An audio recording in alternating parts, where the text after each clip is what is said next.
All right. So these are the 9 basic steps of tap. This is how we started our very first tap lesson. In my opinion, as a teacher and as a performer, I think you can take any tap, and if you slow it down and you break it down, it becomes some combination of these 9 basic steps. If you know these 9 steps, you know 90% of everything you have to know to take my tap class. So, broken down into sets of 3. Step number 1 is a ball tap. Now that's when you're using the tap at the top of the toe, the top of the foot, the ball, and you're simply smacking it on the ground. Right? It can be done any direction, to the front, to the side, to the back, even though it's a little awkward. It can be done actually with the whole foot off the ground. It can also be done with the heel attached to the ground. Those are all ball taps. If the heel's attached to the ground, you kind of have to like curl your toe a little bit in the shoe to get that really clear, crisp sound. But they're all ball taps. The only thing you have to remember about a ball tap is you don't change weight. The ball tap always stays on the same supporting foot. So that's step number 1. Step number 2 is a heel tap. Again, now we're using the tap at the bottom of the foot, the heel, and doing the exact same thing.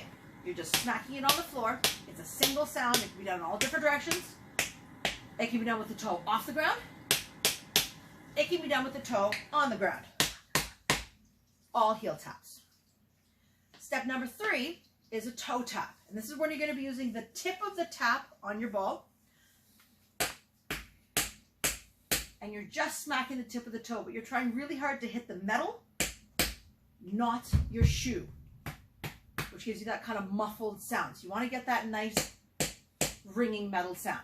So there's your first 3 steps: a ball tap, a heel tap, a toe tap. Next set of 3. So step number 4, we have a brush. And a brush is just a moving ball tap. So you're swinging your foot, you're striking the floor with only the ball of the foot. There's no heel. It can be done front to back. It can be done side to side. And I will do a sideways so that you can see there's no heel involved in this. It's only the ball of the foot that is striking the floor. Okay? So that's a brush, a moving ball tap. Step number 5 is literally called a step. It's like walking, except tapicized. When you're doing a step, you never use your heels. It's only the balls of the feet that are hitting the ground. So you can think of your step as a ball tap that changes weight. So if it doesn't change weight, it's a ball tap. If it does, it's a step. Step number 6 is everybody's favorite. As soon as you put on tap shoes, everyone feels they have to do this. It's a stand.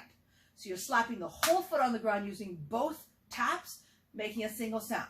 It's a very loud, down-to-earth sound. Your stamp can either change weight or it can stay on the same foot. They're all stamps. So that's your first 6 steps to tap. A ball tap, number 1. A heel tap, number 2. A toe tap, number 3. A brush, number 4. A step, number 5. And a stamp, number 6. On to our last 3. Now these are all elevation steps. You actually already know them, but we're going to tapicize them again. The very first elevation step is a hop, and you guys know this one. When you're launching off of one foot, you're landing on the same foot. However, in tap, the catch is your heel never gets to touch the ground. It's only the ball of the foot. So when you're hopping, it's only the ball of the foot. And I'll do it sideways. I'm exaggerating the heel up so you can really see it,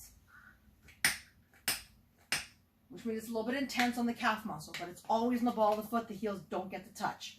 So that's a hop. Step number 8 is a leap or a spring. Either term is completely correct, and you're moving from one foot to the other. And again, no heels allowed. And step number 9 is a jump. 2 feet off, 2 feet back down, no heels. So, to review our 9 basic steps of tap. We have a ball tap, we have a heel tap, we have a toe tap, we have a brush, we have a step, we have a stamp, we have a hop, we have a leap or a spring. And lastly, we have a jump. So those are the 9 basic steps of tap that we learned in our very first class. You can use only those steps to do just about anything in our routine and any choreography after that.